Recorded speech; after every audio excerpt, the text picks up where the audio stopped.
Although the series has already wrapped up on CTV, Transplant Season 4 is yet to conclude in America.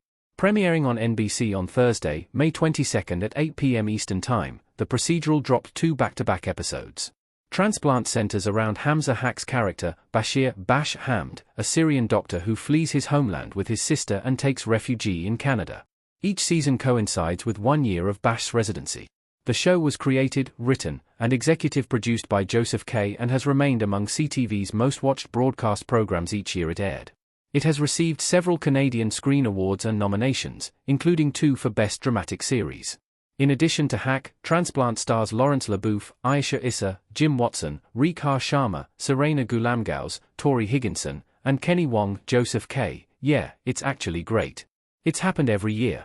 In Season 1, it was 6 months after, and then that gap increased a little bit in Seasons 2, 3, and 4. But I've actually enjoyed it because I go through this process a couple times. When it premieres in the US, there's way more stuff on social media, so there's a lot more stuff to read because there's a bigger audience. And by then, because it's been a minute since we shot it, I will watch it again fresh and get excited about it again. So I enjoy that process. Hamza Haq, yes, it is, but I feel like I'm more grateful for the fact that I've had a different reaction watching it a little bit of time later. Because while we're doing press for it and we're in the throes of filming it, it's still rather fresh and everything, so to have it settle and then be away from it, and you kind of forget how long it's been, it's like going home and your mom cooking your favorite meal. You're just like, oh my god, I forgot how much I missed this? This is beautiful. It's lovely. And then you pick up the phone, you're just like, hey, how have you been? We haven't spoken in so long. You know what I mean? Even though it hasn't been a substantial amount of time, we finished filming in October 2023. Selfishly for me, I get an opportunity to sit back and watch it as an audience member, and it's a really good show. And I'm certain, especially given the subject matter and everything that's going on in the world right now, particularly in that part of the world too, that I think it's an important story to see right now. I'm very curious and I'm anticipating what people are going to say about it. Hamza Haq, I think, overall, you have to understand, and this is something that was just so important when working with everybody who lent their voice to the show, we had a slew of Syrian refugees share their experience. And over the course of the show, I met so many refugees from all over the world, and they're telling me about their experiences.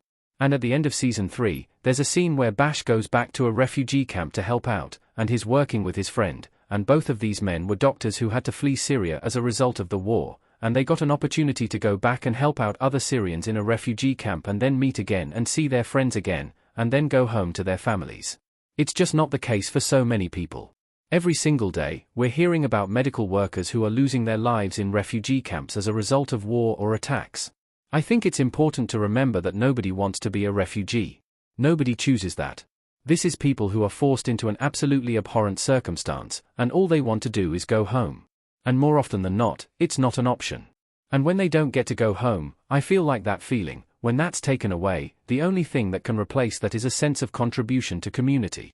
And when you take away somebody's home and you remove their opportunity to contribute to any community, it dehumanizes them completely.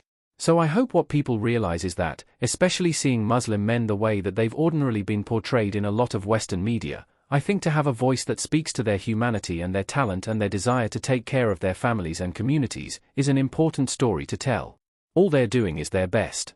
I think everybody deserves a chance to do their best. Bash is somebody who's earned the right to do his best. So that's what I'm really grateful for. The fact that he gets to where so many people don't. Joseph K., to your first point, the intention was to do a 4-season window into this man's life as he looks to shed some of his past and grows to be able to visualize a future for himself. So that was always the plan. In terms of some of the big story beats, it was iterative because we had made some plans, and some of them we kept to. For example, we always knew we were going to write John Hannah's character out of the show about halfway through because he was a character who was really protective of Bash, and we needed Bash to be more in the wilderness and unprotected. So that was something we always knew we were going to do.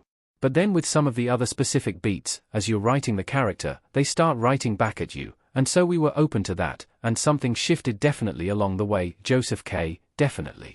Mags and Bash, they broke up sort of at the end of Season 3. So when we meet them in Season 4, they're not together, they're in limbo, but there's not tension. What there is this chemistry that they just can't shake. And what ends up happening early in the season is that they learn that they're in a kind of competition in the emergency department for what will happen professionally post-residency, that there's a role there and they're both aiming for it. And what that does is it resets their chemistry in a really playful way. It allows them to stay in each other's orbit. They both really want the thing they are both vying for, and we see them engaging with each other without some of the weight that had been creeping up around them in the end of Season 3. And that just kind of gently brings us into their story in Season 4. And I will say that Season 4 is, without a question, their most romantic and affecting and emotional season between those two.